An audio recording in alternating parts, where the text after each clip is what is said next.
All hail Biafran. This is Biafran Liberation Army Network coming to you again. Please do subscribe, like, share, and comment. Up to now, na nwere onwe a na-ekwu okwu ya. Nneka dị confused. I am sorry.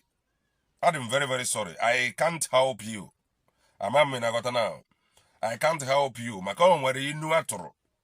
Huh? And ihe a bụ inu Igbo. Asị, a ga-eme gị n'one. Ị mara n'one. Ofu kesi na-eje eme ya n'ịtọ. Na-eje eme ya n'ịbụọ ya mara n'ịtọ. Gee ntị ọfụma. Maka ihe anyị na-ezigbo oziọma nke Chineke, it will be a taboo. Na anyị kwukatara na anyị na-ezi oziọma nke Chineke maka ọdịmma nke ala anyị apụtazie tụbara gasị n'enu ya o ebu anyị aka. We must maintain the path of truth. We must continue going forward. Back to ife anyị na-ekwu. Ofu kesi na-eya eme ya na-ebu ya mara na ịtọ. Ofu kesi na-eya eme ya n'otu ya mara na ịbụọ. Ofu kesi na mgbe anyị na-eme n'ihe eme na ya marago. That is what is playing out now. The wise kwechisi ike nke bụ na mgbe anyị na-eme na anyị eme anyị amaragule. Amamilagata na the wise ones among us kwechiri na mgbe anyị na-eme na anyị eme na anyị amarago maka oisi adịghị arụ mmadụ n'anya ugboro ịbụọ. Ịghọtago oisi ọbụla megidere gbuo oge n'anya 2 times ịgba okoko and oisi a ji agụkpọrịrị gị anya na-abụ iburuzi onye anya mpịa ka m na-agwa gị. During the time of Maazị Ekpa and the IPOBDOX, we were here. Follow us carefully. IPOBDOS futuro onwefa then as the builder. Amamilagata now. Ha futuro onwefa then as the builder. Then ha wa futazie Maazị Ekpa as the rejected stone. Imana, even a case of rejected stone and the builder na foto onwe as champion. You gotta go now. The builder na foto onwe as no ifo kwuru yeme maka yanwa bụ the builder. The builder is more superior than the cornerstone. Because all the builder put to the cornerstone na good use. The cornerstone so the builder is more superior than the cornerstone. But the cornerstone is where God is, not like the builder. I didn't make the builder, no. But that that cornerstone, eba bebe ligweno, and on eba koje sija confirm the wise of the builder. Then we proceed. IPOBDOS then futuro onwefa as the builder. You got to go now. Then futazie Maazị Ekpa. Maazị Ekpa bụ the chief cornerstone. Bụ the cornerstone. How futia as an obstacle. How futia as nothing. How futia as a nobody. How futia as onyokuya that we know we hold no water. How futia that he can easily be controlled. How many yana for the chief cornerstone. How many yana for onye nzọpụta. How man that stone hana fobo the carrier and deliverer of new dimension. Oziayi na-ezi diomimi. We think deep to bring this gospel to you. Ya wetara up till now we cannot put anyị na agbasaga or na anyị na-akọ ife nwe ka ọ dị. We can't help you than to tell you sorry. Then IPOBDOS futuro onwefa as chancharaka that without them that the cornerstone is useless. They never knew no never cornerstone the never keligwede. How man eba that cornerstone the never body face of today like this struggle. Who was the cornerstone then? Christ. Walking through who? Maazị Ekpa. Gezian till this era if right now. The people of this era, the people of this age, we are referring to Chata. If there was no Maazị Ekpa no there then, among Chata. So that little stone transformed to what we have today. That little stone then transformed to United States of Biafra. Hear this. It is now, we are in the era of Ngozi Oraboeze and the Mazeba, or Ngozi Oraboeze and the group of Nkere. And double again, the Hanagana media. Okwu Ngozi Oraboeze has been one. None of you carefully. Because that we are not taking side. Rather, truth is separating itself from lies. Ngozi Oraboeze still maintain no fuoku neku. Am I got now? Disturb me. So Ngozi Oraboeze still maintain. Sorry about that. She still maintain no kuoleku. United States of Biafra. Then all the so-called allegations, if I bought all the allegations against them, they are yet to debunk any. And they might ilundaba to a second or when something that happened, which are some of you, which one will you come and get? My account. Ha bidoro igwage second account wa no Finland government ka achoro imeri Finland police. Amamela has no Finland police ka achoro imeri account. That was what they told you. And what happened? You believed it. Why would she ask for account now? But with what is happening now, that someone who paid $5 million like that account, are you now seeing the reason why he refused to give account or financial report? The reason why he refused to give the financial report may be Laoni and Nandi Ayafulo Ego Batrane and the Haya Jobia, how this money came about. He ran away. Up to date, he is yet to give account. But he now, he is still the finance minister and he is the acting PM, according to him. Now, he is the acting PM and is still the finance minister. And it has been alleged, in social media, that he traveled to Finland after the convention. He went there to submit a document pertaining the account, that the account, then a move, money laundering. Then he drew why Yamaji Webro acting PM now? Kaho the finance minister position. Maybe no boom madi ekwekama Gaya nazu. But what is playing out now? How? Onworike. Negenti. Na some of you are there got a say propaganda. Le follow who carefully. Onworike. And then I'm a mabu otu. Onworike. Yake jabage. I stand to be corrected. Ele use word like allegedly. Ama me lagota now. Onworike bo kuibo. Onworike. That is, there is every possibility. Mwokuike. No bro. Nani agota to summon the baya jana. Oh, you're taking side. Ego yake we dia agota asusu Igbo. If you are following your nose carefully here, umwebo onyem putra, umwe kan putra po kreke criminal, po craft for criminal.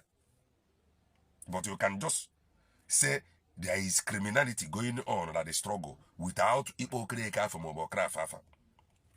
Enwere ike obro na ihe wetara ya nwa e release with that office of finance minister to anybody, but that he don't trust them. Ka hagare mi ya the sentence ya nwa mere mazeba. Can you the sentence? Kagari use the account to set him up. Maybe that may be the reason why Okajiwe hold the two posts, finance minister and acting PM. And these guys following him, they are not worried. They are comfortable. You gotta go. The only thing to defend what they can't defend, because it is only the finance minister that knows what goes and what's come into that account. So, only if he now try to debunk any water, he is the one that is involved, directly involved. Then, after Kabra Kutesia in here by Emeka account to the Emma account to Hassan of Finland police car in Ngozi Oraboeze or the account. What happened? They moved. Febi the Kuwoku chata. What happened? They moved Kuwoku account New Dimension account. What happened? This same New Dimension account, use Wegia Mbemaze Bakano here. Now, it's not Ngozi Orabeze that introduced the New Dimension account. It was Mazeba that introduced the New Dimension account. Now, then what happened? Immediately, Dr. Ngozi Orabeze brought out that New Dimension account. They digged deep to tell you that New Dimension account, Lobu Islamic account. This is they have information. They know how to debunk. They can speak for themselves. But when it comes to that thing that is like Nejidego Halolu, they can no longer speak. Ngozi Orabeze brought out the New Dimension account, which they used before. But because he has the access, he has control to that New Dimension account. Because remember, the time Mbakporo Nkere to come and give financial report when Mazeba was around, he called them content creators and Achikote Ekwonos and left. And then the people that is handling New Dimension account gave their own report. And nobody used it for content. But he called them content creator, Achikote Ekwonos and left. That same New Dimension account, he don't have control over it. The one he have control over, Bunkia Oji for also he refused to account for, and in Kasla by over $5 million. So yeah, go to see to an aboke got every things yaga. Then Ngozi Orabeze web that the same New Dimension account can they buy wherever you go. Hamata, single that New Dimension account to Islamic account. They went as far as to dig deep afa onye di remepa account wa lobodo bongo. They can actually dig deep. Iwebata afa onye di remepa account wa lobodo bongo poraga afa the bank. But they cannot debunk la query over $5 million like that same account hala manage. They don't want to debunk it. They don't want to give financial report. Ito hali ku ha na account eji alog na adi enya account ya. Ha chọghị debunk la query over 15 million naira maka uwendu uwoji. Ha chọghị debunk la onye ha return all back to Finland after the convention. In whose capacity did he return to Finland? In whose instruction? Who sent him? What was the report after he must have returned from Finland? Onwebo onye na-ajụ ajụ a, onwebo onye na-ekwu okwu answer. Oku double identity. But they can go and dig out information that is behind the New Dimension account. Manandin cause that need to be debunked. He debunk. If for the reason why I follow her bomber to bomber, as long as we remain on this path, how move an inch, we hold them. I'm just telling you the truth. They will be exposing themselves to the media. Because I'm going to tell you something that will shock you. Now, they went as far as digging out the informations of those that is behind the New Dimension account, telling you that it is an Islamic account. Lego one write up for as a New Dimension account, like the money is going to Mecca and the Saudi Arabia. Propaganda. New Dimension account. How dig deep web tafia? Manahachi debunk anything. Oh, you are carrying fake news. You are carrying propaganda. Why have they not debunked any? But the New Dimension account that was posted on social media by Ngozi Orabeze, not even by Ngozi Orabeze, the New Dimension account that they have been using, but because they don't have control over New Dimension account, then Ngozi Orabeze now want to start using it. They went as far as careful how they are sabotaging Mazeba. Because the thing when the DOS was fighting Mazeba, they think that they are fighting Mazeba. They don't know that they are actually fighting Mazin. So these people now, they think that they are fighting Ngozi Orabeze. They don't know that they are directly fighting Mazeba. Because this same New Dimension account, Mazeba boy and they all Hana Mazeba, they use this account. Orizie mgbe Maazị Ekpa ji anọ ya Ngozi Orabaeze ka o use the same account ha agbabazie gị na that account Maazị Ekpa wepụtara ha ncha na-use together law bụ Islamic account. What are they telling you? That na Maazị Ekpa bụ onye Islam, law ndị Islam bụ ndị na-sponsor ya. Amamịlagọta ya ka okwu Igbo ji wee sị na mgbe ị na-atụ ofu onye aka na this na four fingers a na-atụ gị, when you are pointing with this hand, this four is pointing towards your direction. They are fighting Maazị Ekpa because that account bụ Maazị Ekpa bụ onye wepụtara ya. Uruzie mgbe Ngozi Orabaeze chọrọ use with the same account ha agbaghị na account a bụ Islamic account. Who is the originator of the account? Who is the brain behind the account? Maazị Ekpa. Ya bụ na Maazị Ekpa bụ onye Islam. Amamịlagọta now. Ka nke a chere, let us now go somewhere. La social media. I will travel to Maazị Chiamaka Ajere's account. There is something he shared. There is something he shared. I will go back there to bring out that he shared. Let us see. Let me bring it out. They are fighting New Dimension account. As if like this one how they use now. Lome no way bossy. You gotta go now. Lome benkahusi. Let me show you something. La handle Chiamaka Jere. When the DOS was fighting Maazị Ekpa, they thought that the fight will only end lebe Maazị Ekpa. No, they don't know na ha na-emepe Maazị Nnamdi Kanu ike. You gotta go. Now, these same people, they are now fighting Ngozi Orabaeze. They never know. No ike Maazị Ekpa ka ha na-eme expose.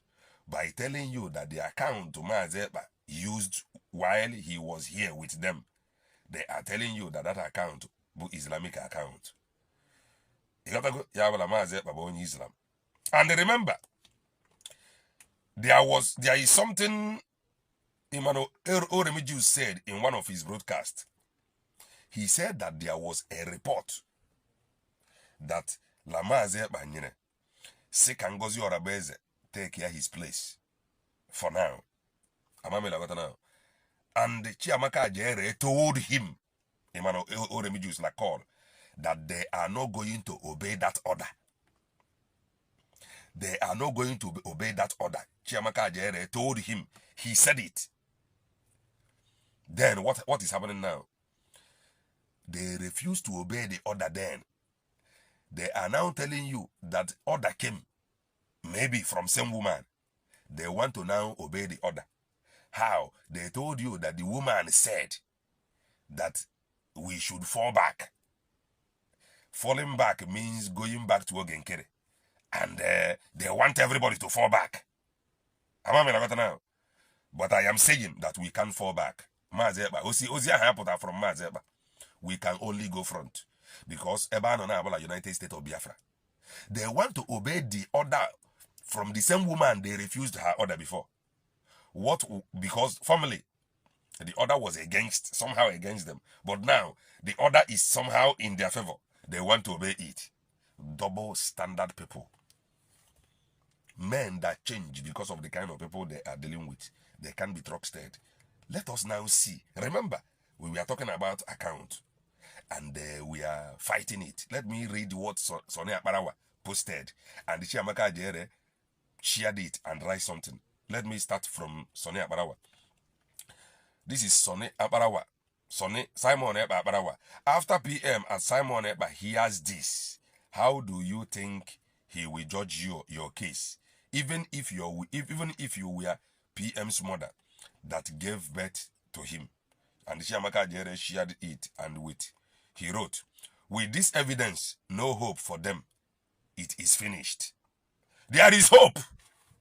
I am now telling you that there is hope. Because all this propaganda from Nebugare, I am here to make sure like Ezioku remain until Maazị Ekpa apụta.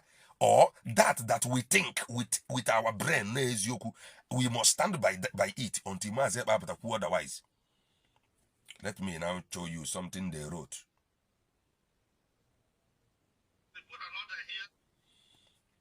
What did they write here? This is from Simon Ekpa Aparawa. He wrote, Solomon want to start publishing the names of our Biafran military personnel online with their true photos, so that Nigeria government can trace them to their families, and members, and Buefa. Ihe ọ bụ ihe Ngozi Orabaeze kwuru. O mere mgbe eji wee sị na-aja agba isi picture ha and mee everything public online. Ihe ọ sịrị ebe a na-aba asị. Ntu aka ha si asị. Let me read another. Have you fully liberated Biafra, taken full sovereignty, so that when their names are everywhere, they will have nothing to worry about? Serving the Biafra nation? No. You are still using Nigeria NIN, BVN, Naira, Nigeria ID, and the Nigerian passport.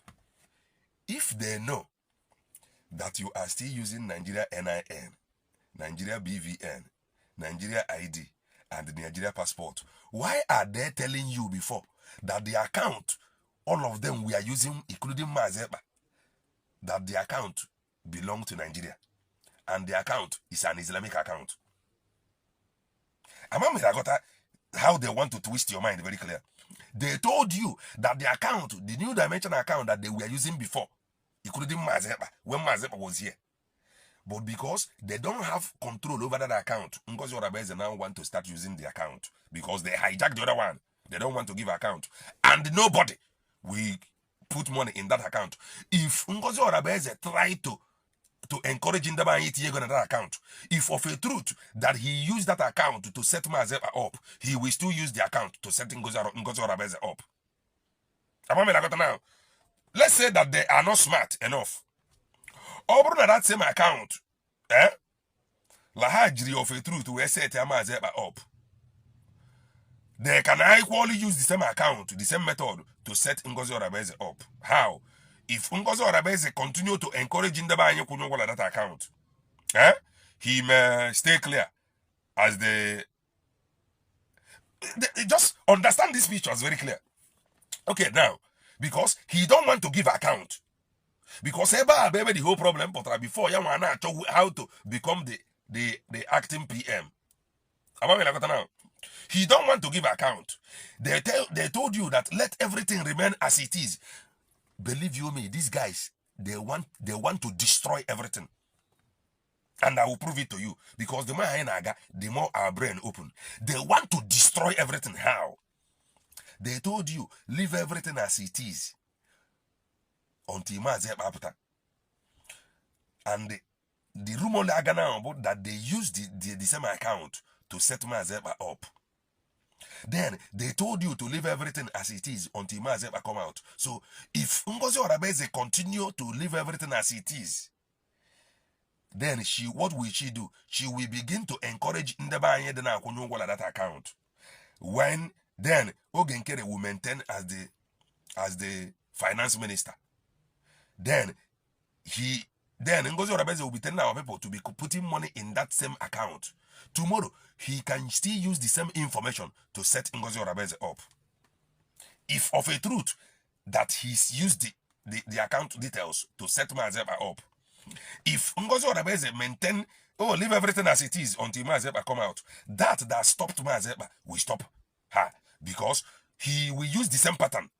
He will use the same statement of account against Ngozi Orabaeze Nima. Abame from the game. Then here now, they fought the account. These things are difficult to some people to understand. They fought the account because they don't have control over it. They told you that it is an Islamic account. But here, they are telling you that you are still using NIN. Here, they are telling you that you are still using NIN, that you are still using BVN, that you are still using Nigeria passport, that you are still using Nigeria international passport. You see account one high the homeland men on ground ego odranenu. The same account homeland men on ground ego but the same Nigeria account. But they are fighting Nigeria account Ngozi Orabeze they use both the new dimension account. Hana bagala the account belong to Islam. Le kunye geba lega ala la da bank bo Bank of Islam. Ama me lakota le kunye gweba lega na la ke hana bya Islamic country, Arab country. Ama me na fu udi game hana ba. They are unstable. This my analysis this morning. They fought the new dimension account. Remember, new dimension account, they have been using it, including Mazeba. And they did not publish the details of the account.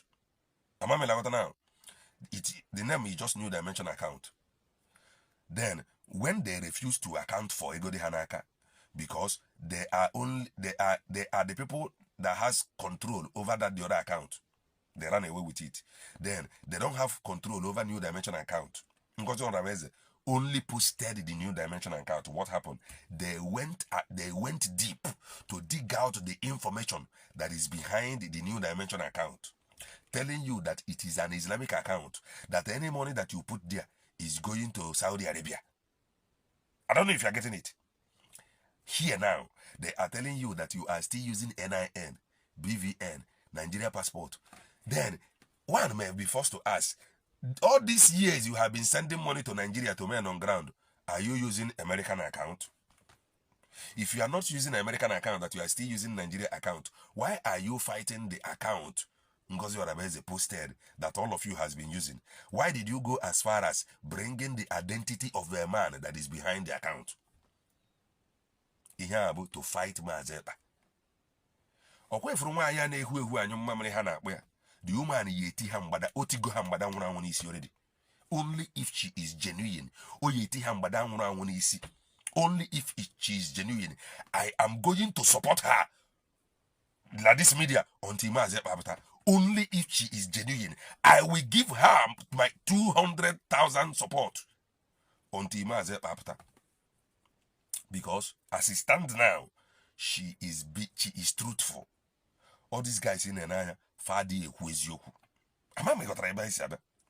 This is the reason I need their support here. They felt that they are the builder. Immediately, Mazeba was detained. They felt that they are the builder. How? How Patana brag with men on ground. Nejiha.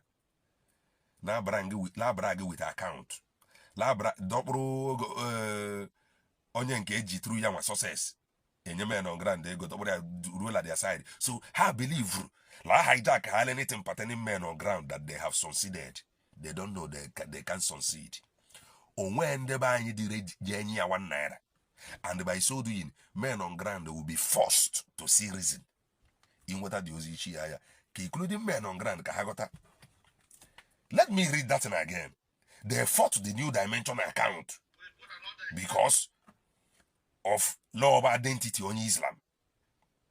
So, man, here they are telling you again that you are using Nigeria NIN, you are using Nigeria Bank. If you are actually using all these things, why are you fighting that account? The reason you are fighting it is because you have no control over it. This social media. Let me read it again. Okay. Have you fully liberated Biafra, taking full sovereignty, so that when their names are everywhere, they will have nothing to worry about? Serving the Biafra nation? No.